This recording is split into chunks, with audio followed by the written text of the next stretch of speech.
मैं कभी भी एक चीज पे नहीं टिकता बिल्कुल कि भाई यही होगा, क्योंकि सनातन में बहुत कुछ लिखा गया है, कहीं खंडन है, कहीं मंडन है, बहुत कुछ है। आपस में मतलब एक दूसरे से द्वेष नहीं रखना है। अब जो आर्य समाजी है वो भी धर्मी ही है, वो भी लड़ी रहा है, लड़ाई लड़ रहा है, और अपने जो पौराणिक लोग हैं वो भी लड़ाई लड़ी रहे हैं। तो जैन समाज है, बुद्ध समाज है, बहुत चलिए, सारे समाज हैं अपने यहाँ। बहुत कुछ है। आपकी इस बात धन्यवाद। को भी बल दे देते हैं, आपकी इस बात को भी बल हाँ। दे देते हैं। अगर आपने महाभारत का वो अंश सुना होगा कि जब मुझे याद, जब यक्षों के साथ युद्ध हुआ था, तो हो। आई थिंक मुझे याद नहीं आ रहा है प्रकरण ठीक से, लेकिन दुर्योधन और जो भाई थे उनके, मतलब कौरवों कौरव जो थे वो को युद्ध कहीं लड़ रहे थे यक्षों के साथ, है ना। तो उस वो समय तो नहीं जो आगे गोली पांडव जीत भी, गई थी वहां हाँ, पर उस समय भगवत गीता पांडव ले भी गए आ थे। गए थे, पांडव भी घुस गए थे। कहने का अर्थ ये है कि बाहर वालों के लिए हम हमेशा भाई हाँ, रहेंगे, ये बहुत भाइयों बढ़िया, की सही कह आपस रहे हो। में रहेगी, हाँ वो रहेगी। जी अपना जो हाँ। अंतर्द्वंद है वो चलता रहेगा, और वो चलना ठीक भी है। चाहिए, क्योंकि ठीक है, लेकिन बाहर के लिए वो एक ही रहेगा। तो ये भाई से भाई को बस दूर करने की जो जो जो दूरी है ना, बस वो कम की करने की कोशिश हो रही है यहाँ पर, जी और कुछ जी, नहीं। बिल्कुल ठीक है। बिल्कुल बिल्कुल। हाँ। क्योंकि जी जी, बहुत बढ़िया। हिंदू जागृति जी, आपका बहुत बहुत धन्यवाद, आप आए। चलिए, जी अब जैसे। हम अपने, हाँ, जी जी जी, जय श्री राम। तो आप जा सकते हैं अगर आप जाना चाहते हैं। हमारे साथ एक और जुड़े हैं, शून्य करके आईडी है, पर ये हैं वाजिद कुरैशी। देखिए, अभी वाजिद कुरैशी जी आ गए। अब यही बात तो कह रहे हैं हम कि भाई ऐसा है ना, अगर हम आर्य समाज के साथ जो मतभेद रख रहे हैं विचारधारा का, तो इसका ये मतलब नहीं है कि जो विधर्मी ये समझें कि भाई ये तो आपस में लड़ रहे हैं। ये मैं क्लियर कट मैसेज देना चाह रहा हूं। और ऐसे व्यक्तियों को हम अपनी स्ट्रीम में भी नहीं जोड़ेंगे जब हम डिस्कशन कर रहे हैं आर्य समाज के साथ। तो मुझे किसी भी इस्लामी के साथ डिस्कशन करना ही नहीं है, तो आप जा सकते हैं। ठीक है, ये नीचे जुड़े थे, अब भाग गए। तो कहने का मतलब ये है कि भैया, आप अपनी रोटियां मत सेकिए।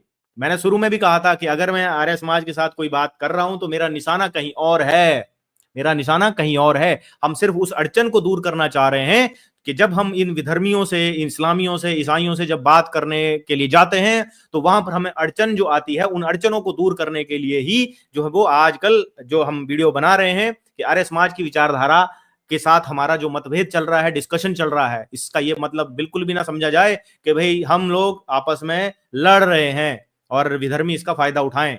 आप फायदा नहीं उठा सकते हो। कि अगर कहीं पे आर्य समाजी भाई को, अगर सनातन धर्म को डिफेंड कर रहा होगा किसी विधर्मी के अगेंस्ट में, तो हम सबसे आगे खड़े होंगे। आप ये बात भी समझ लीजिए। जी, तो मैं इसमें जी ये जी कहना चाह रहा था, जैसे पंडित जी ने कहा कि महाभारत का इन्होंने जो उदाहरण दिया, इसे इस प्रकार से समझिए कि जब बाहर का कोई व्यक्ति आए तो हम 105, और जब भीतर की बात हो तो हम 5 वो 100। बात बिल्कुल वही है कि बिल्कुल बाहर का व्यक्ति बिल्कुल जब आए तो 105 हो जाते हैं हम। तो इसी तरीके से है कि कोई भी विधर्मी तब तक, जब तक हम लोग साथ में हैं, तब तक हम पे हमला नहीं करेगा। एकता में बल है, यही समझना चाहिए। और परंतु जब तक हम अंदर अपने अंदर का शोधन नहीं करेंगे, तब तक हमारी जो एकता है वो प्रबल नहीं होगी। इसे इस प्रकार से बिल्कुल। समझिए कि जिस साधु। प्रकार जिस जिस प्रकार एक हाथी चलता है राह पे, तो जो कुत्ते हैं वो भौंकते हैं, परंतु जब वह जी हाथी हाथी ना रह करके विखंडित हो जाएगा अगर कुत्तों के झुंड में ही, तो क्या कहते हैं, उसे कोई ना कोई दबोच लेगा। इस कारण से हम अपने आप को बढ़ा रहे हैं, अपने आप का शोधन करके अपने जो हमारा संगठन बना हुआ है हिंदू धर्म का, उसे और ज्यादा विकृत होने से बचा रहे हैं, जिससे जब हम विधर्मियों से जाकर के प्रतिकार करें तो हम एक बड़े हाथी के स्वरूप में बस उभर कर आए। यही नारायण। जी, बिल्कुल बिल्कुल, आपने बिल्कुल सही कहा। क्योंकि ये ना समझा जाए कि भाई हम आपस में जो है वो लड़ाई कर रहे हैं। लड़ाई झगड़े की बात यहाँ पर नहीं है। बात ये है कि जब हम सिद्धांतों के ऊपर बात करते हैं ईसाइयों से या इस्लामियों से, उन सिद्धांतों में जब ये बात आती है कि भाई आपका आर्य समाज नाम का संगठन तो वो बात मानता है, तो फिर किसकी बात मानी जाए? परंपरा प्राप्त आचार्यों की बात मानी जाए कि आर्य समाज की बात मानी जाए? तो हम ये बताने की कोशिश कर रहे हैं कि यहाँ पर परंपरा प्राप्त आचार्यों की बात ही मान्य मानी जाएगी। तो जब हम विधर्मियों से बात करें तो विधर्मी ये ना समझें कि भाई हम जो है वो, आप आर्य समाज का नाम लेकर हमारी जो सिद्धांत हैं उनको आप काट सकते हो। हमारे जो सिद्धांत हैं वो अकाट्य हैं। हमारे जो सनातन धर्म के अंदर भी वो अकाट्य हैं और बाहर तो वो अकाट्य हैं ही। तो इसीलिए ये बातें क्लियर करना बहुत ज्यादा जरूरी है। क्योंकि मुझे याद है कि जब शिवांश जी गए थे एक चैनल पे, बहुत बड़ा इस्लामियों का चैनल था वो, उसमें वो मुफ्ती थे। तो मुफ्ती से जब गए तो उन्होंने क्या कहा कि भैया आपके तो दयानंद सरस्वती वो बात मानते हैं, आर्य समाज तो वो बात मानता है। तो उन्होंने क्या किया, उस जगह पर बात को बिल्कुल घुमा दिया। तो जब बात को घुमा दिया तो उससे क्या हुआ, जो हमारे पॉइंट थे, जो हमारे सिद्धांत थे, उनको उन्होंने सुना ही नहीं। तो ये बात है। तो अभी ये एक और जुड़े हैं, महिचन प्रसाद जी। महिचन प्रसाद जी, आपका बहुत बहुत स्वागत है। आप अपना थोड़ा परिचय दीजिए। नाम तो आपका आ गया है, पर आप किस विचारधारा को मानते हैं? महिचन प्रसाद जी, आपका काफी अंधेरा है। जितने भी हमारे स्ट्रीम में हैं और जो सुन रहे हैं, सबको मेरा नमस्ते है। आप सबको नमस्ते और जय श्री राम का मेरा स्वीकार करें। जय श्री राम जी। यहाँ पे जो चल रहा है मैं सुन रहा हूँ। मैं तो अज्ञानी आदमी हूँ, मैं उतना ज्ञान नहीं रखता हूँ ये शास्त्रों के उसमें संदर्भ में, लेकिन आप जैसे बोल रहे हैं कि जैसे कि आप किस विचार को मानते हैं, तो आर्य समाज एक बता रहे हैं, बाकी कौन कौन सा विचार है थोड़ा वो भी खोल देते तो हम किस विचार में बता सकते थे। जी देखिए, हमारा जो सनातन धर्म है वो आदिकाल से चला आ रहा है, गुरु शिष्य परंपरा से ये चल रहा है। तो इसमें हमारे संप्रदाय हैं, जिसमें शांकर संप्रदाय है, वैष्णव संप्रदाय है और शाक्त संप्रदाय है। ऐसे हमारे सनातन धर्म के संप्रदाय हैं। लेकिन ये संप्रदाय जो है वो आपस में एक दूसरे की काट नहीं करते हैं। ठीक है, वैष्णव संप्रदाय वाला कभी शंकराचार्य का काट नहीं करेगा, शंकराचार्य वाला कभी वैष्णव का काट नहीं करेगा, है ना। और जो शाक्त संप्रदाय है वो कभी भी एक दूसरे की काट नहीं करेगा। अब इसमें क्या होता है, जैसे इस्कॉन वाले आ जाते हैं, तो इस्कॉन वालों की अपनी एक अलग सिद्धांत है, आर्य समाज वालों का अपना एक सिद्धांत है। लेकिन सनातन धर्म का जो सिद्धांत है, जो हमारे जो सारे संप्रदाय मानते हैं, हम ये जानना चाह रहे हैं कि आप कौन से सिद्धांत को मानते हो। आप मूल सनातन धर्म के सिद्धांत को मानते हैं, जिसमें कि ज्ञान गुरु शिष्य परंपरा से ही आता है, और जो भी ज्ञान की बात आज मानी जाएगी वो आचार्य की ही मानी जाएगी, जो उस आचार्य गद्दी पे बैठा है। जैसे आज शंकराचार्य 4 मठ है, तो चारों शंकराचार्य हमारे चारों मठों पर बैठे हैं, उनकी बात मानी जाती है हमारे हिसाब से। लेकिन आर्य समाज जो है वो उस विचारधारा को नहीं मानता है, और इस्कॉन वाले भी उस विचारधारा को नहीं मानते हैं। तो मैं ये पूछना चाहता हूँ, जब हमारे भगवान श्री राम के अयोध्या में राम मंदिर का जब अनावरण करने मोदी जी गए थे, तो उस समय में हमारे चारों शंकराचार्य पहले विरोध किए, 3 साइलेंट हो गए, और एक अच्युतानंद की क्या महाराज हैं, वो आज भी हिंदू सनातन वैदिक धर्म के खिलाफ ही ज्यादा बोल रहे हैं। तो उनको, उन शंकराचार्य को हम क्या माने, हमारा गुरु माने उनको, उनका आदर्श पे चले? मुझे लग रहा है कि आप जगत गुरु अवधूतेश्वरानंद सरस्वती जी महाभाग की बात कर रहे हैं। तो मैं उनको फॉलो करूं? आप बिल्कुल। और आपको कहाँ लगा कि वो हिंदू धर्म के अगेंस्ट बात कर रहे हैं, पहले बताइए, क्योंकि वो मेरे हमारे शंकराचार्य जैसे हमारे जो मेरे जो गुरुदेव हैं, सुन लीजिए, मेरे जो गुरुदेव हैं उन्होंने भी पूरा विरोध किया था उसका, चारों शंकराचार्यों ने किया था। वो इसलिए नहीं किया था कि वो हिंदू के अगेंस्ट हैं, वो इसलिए किया था क्योंकि जहां भी अहरनिश शास्त्र का पालन नहीं होगा वो उसका विरोध करेंगे, चाहे दुनिया फेवर में बोले या अगेंस्ट में बोले। आप बात समझ लीजिए, चारों के चारों शंकराचार्य। वो आपको लग रहा है कि वो ठीक होगा, या मोदी जी को अपनी पॉलिटिक्स चमकानी थी तो इसलिए वो शायद कर रहे होंगे। वो बहुत सारे रीजन हो सकते हैं, जो अच्छी बात है, मोदी जी जो कर रहे थे वो भी सही है, बढ़िया है, अपने तरीके से वो सही कर रहे होंगे। लेकिन अगर कोई भी चीज शास्त्र के विरुद्ध होगी तो आचार्य उसके अगेंस्ट खड़ा होगा, ठीक है, तो वो तो रहेगी बात। जी, अब आप अपनी बात बताइए कि अब मैं आपसे प्रश्न पूछ रहा था कि आपको कहाँ लगा कि जगतगुरु अवधूतेश्वरानंद सरस्वती जी महाभाग ने कहीं पे भी हिंदुओं के अगेंस्ट या उनके विरोध में कोई बात कही है?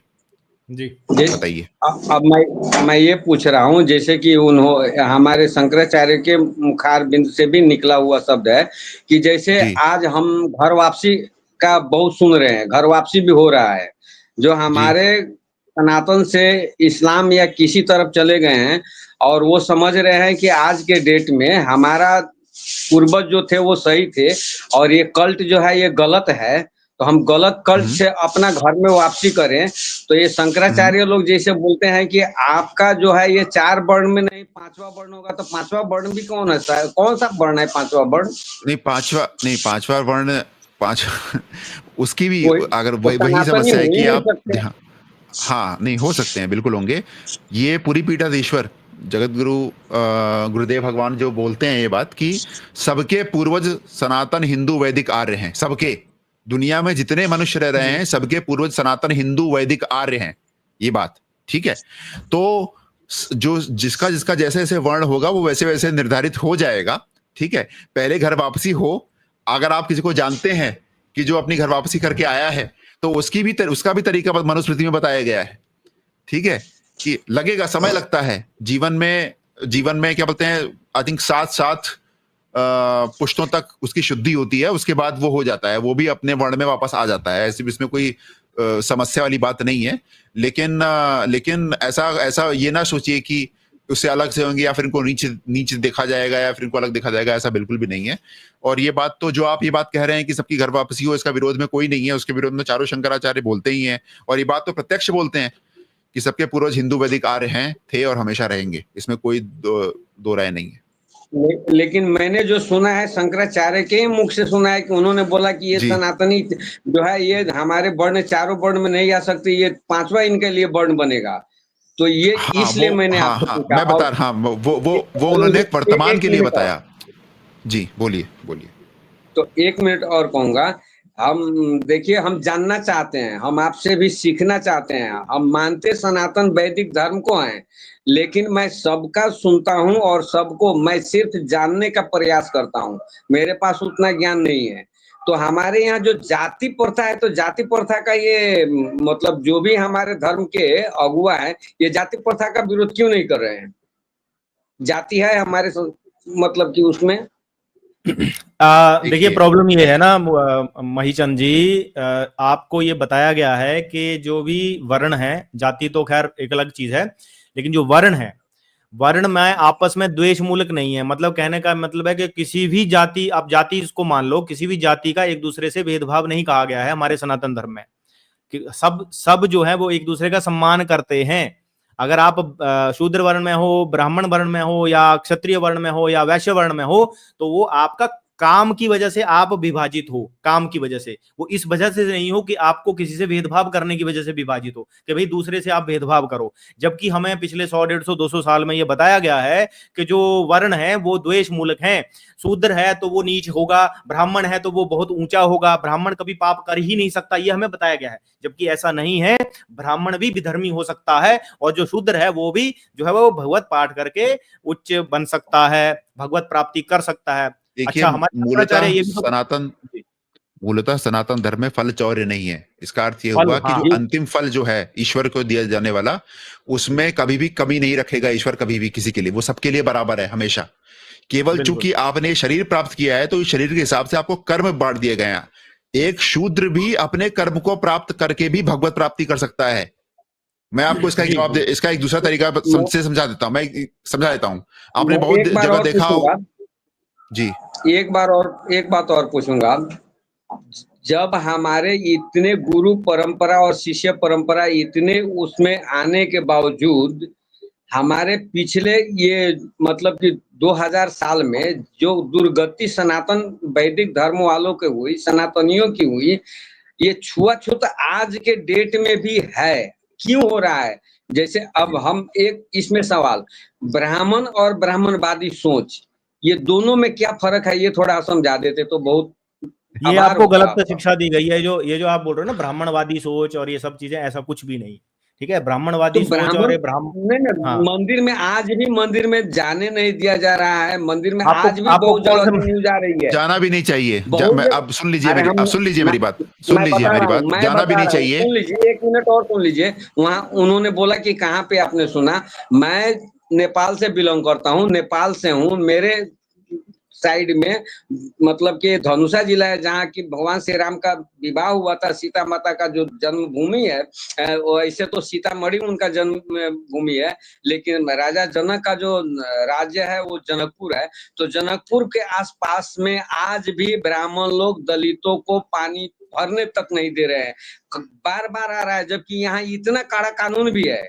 और बराबर उठ भी रहा है, लेकिन इसके बावजूद ये दिमाग से मैं सबसे ऊंचा हूं, और ये हम खुद ही हम कितना विरोध किए हैं कि ब्राह्मण ये सर से पैदा होता है, छाती से पैदा होता है, वैश्य पेट से पैदा होता है, शूद्र पैर से पैदा हुआ। ये सब क्या डिफिनेशन है, ये समझ में नहीं आता। इसके काट तो ये बताइए कि भगवान के सर की वंदना होती है, चरण की वंदना होती है?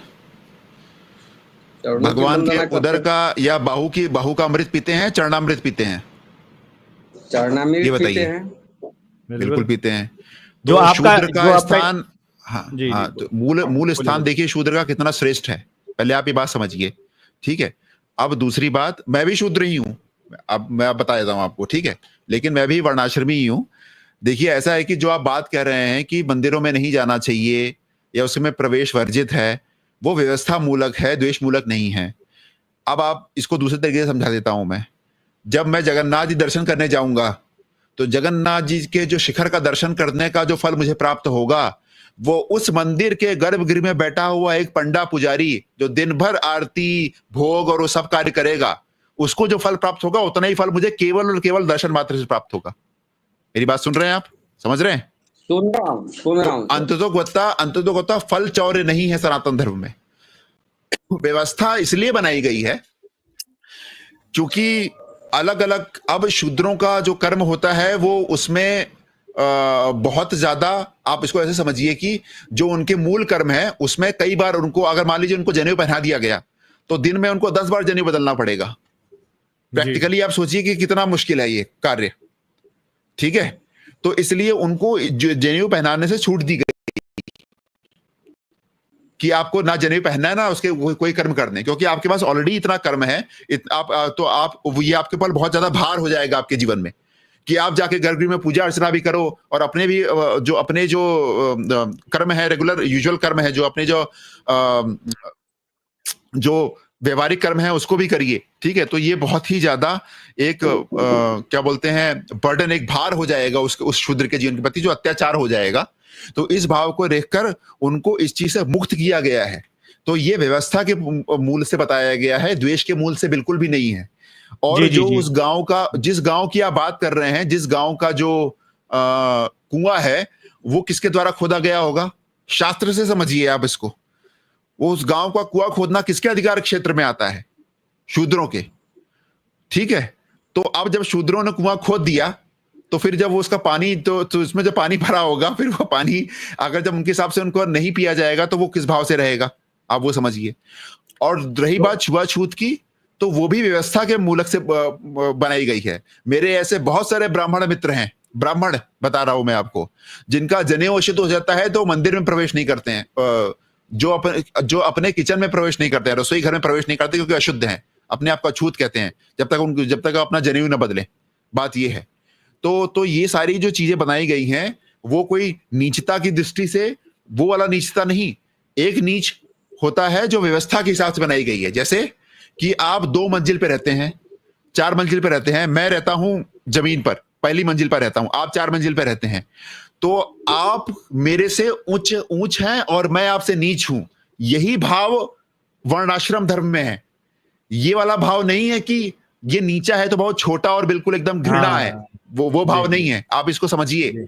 अगर यही बात हमें परंपरा प्राप्त आचार्यों से आज प्राप्त हुई होती तो क्या बोलते हैं, तो ये समस्या आती ही नहीं। रही बात आप जो बोल रहे हैं कि 2000 वर्षों से ऐसा क्यों हो रहा है, तो बौद्धों के आने के बाद ये विकृति बहुत ज्यादा फैली है, ठीक है।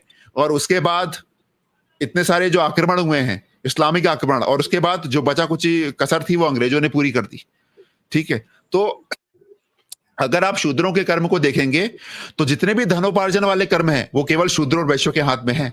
ब्राह्मणों को तो धनोपार्जन यानी धन कमाने का अधिकार भी नहीं है, भिक्षा का अधिकार है।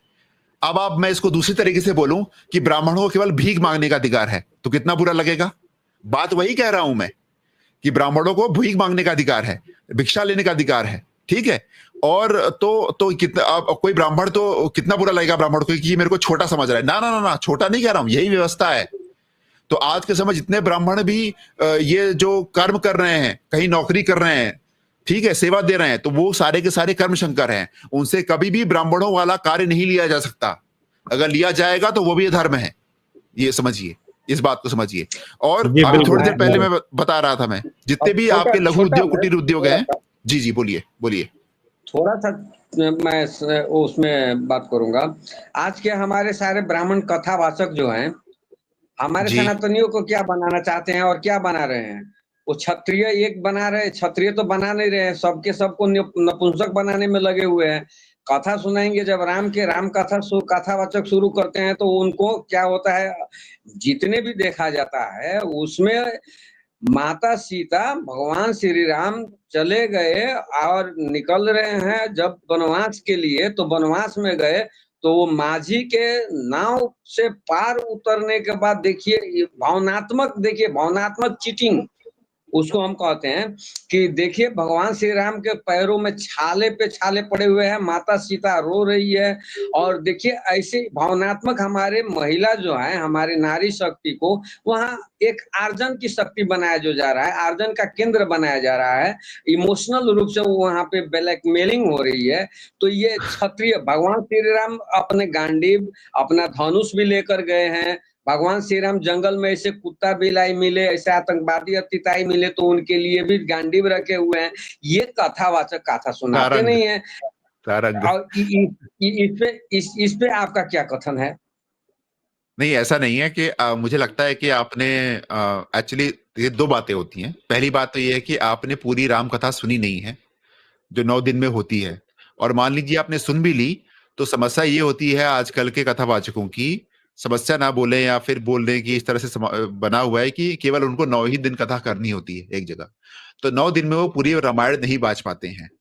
तो अगर आप देखेंगे तो बाल कांड में ही आपको सूर्यवंशी जो प्रताप है वो दिख जाएगा, ठीक है, भगवान राम का।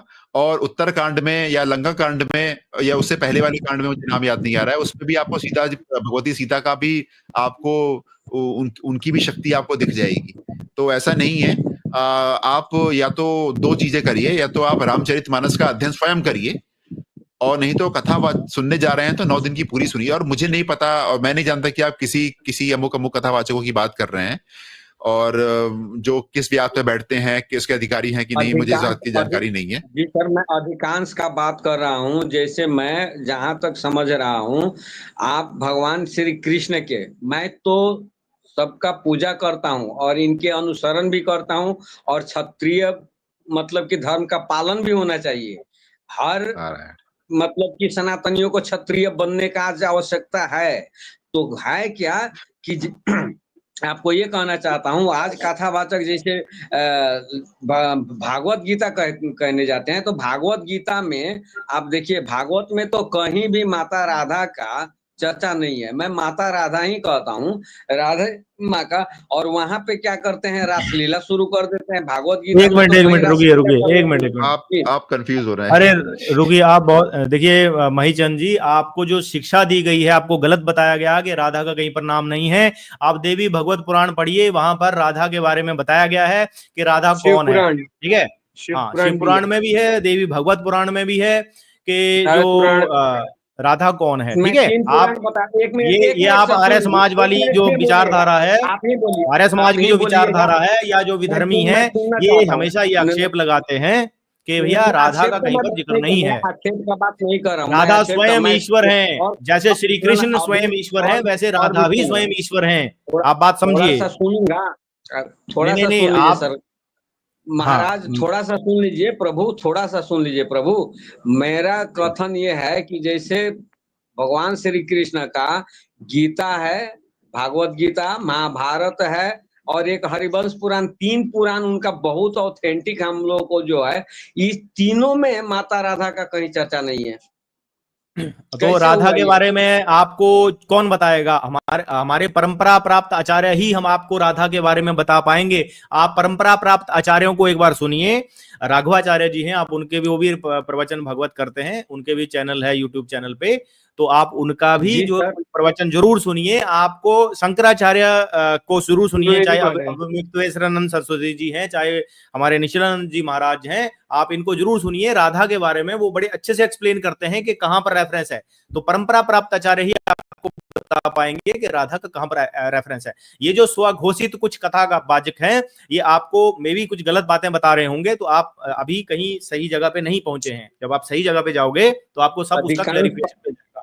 अधिकांश पंडालों में क्या होता है कि हमारी बेटी बहन वहां पे रासलीला शुरू कर देती है, और अतिताई जो है ये मलेच्छ अभी लोग मैं वहां नहीं होनी चाहिए वो चीज, मैं भी महीचंद मानता हूँ जी, वो गलत है, वो गलत कोई है, वो क्या चीज मैं करता भी है, मानता हूँ। कोई क्या करता है उससे धर्म स्थापित नहीं होता है। हमारे आचार्य जो कहते हैं उसी से धर्म स्थापित होता है। कोई कहीं पे किसी पंडाल पे क्या चीज कर रहा है, कौन सा कृत्य कर रहा है, इससे ये डिसाइड नहीं होगा कि वो सनातन धर्म का मूल स्वरूप है। मूल स्वरूप जो है वो वही स्थापित कर पाएंगे जो हमारे परंपरा प्राप्त आचार्य हैं। आप राघवाचार्य को जी को सुनिए, उनका काफी बड़ा चैनल है, और अगर आप बोलो तो मैं आपको अभी बता भी देता हूँ। वो बहुत बढ़िया से जो भागवत पाठ करते हैं राघवाचार्य जी। तो आप सही जगह पे अगर जाएंगे ना तो आपको ज्ञान जरूर मिलेगा। बिल्कुल, ब्रह्म वैवर्त पुराण पढ़िए, गर्ग संहिता में भर भर के लिखा हुआ है, भर भर के पद्म पुराण में लिखा हुआ है। कमी ब्रह्म वैवर्त पुराण में तो बहुत कुछ और भी विरोधाभास वाला भी शब्द का वहां प्रयोग किया गया है। उसके ऊपर वीडियोस बनाई हुई है। ये देखिए स्वामी राघवाचार्य जी का चैनल है, आप पहले इनको जाके सुनिए। इन्होंने इनकी जो प्रवचन है, इन्होंने राधा रानी के ऊपर भी काफी प्रवचन किए हुए हैं, और काफी बड़ा चैनल है इनका। आप यहाँ पर जाके जो है वो प्रमाणिक ज्ञान ले सकते हैं। ठीक है जी, सुनिए मैं एक चीज बताना चाहता हूँ सभी को। जी बोलिए। जी सभी को पहले जय श्री राम।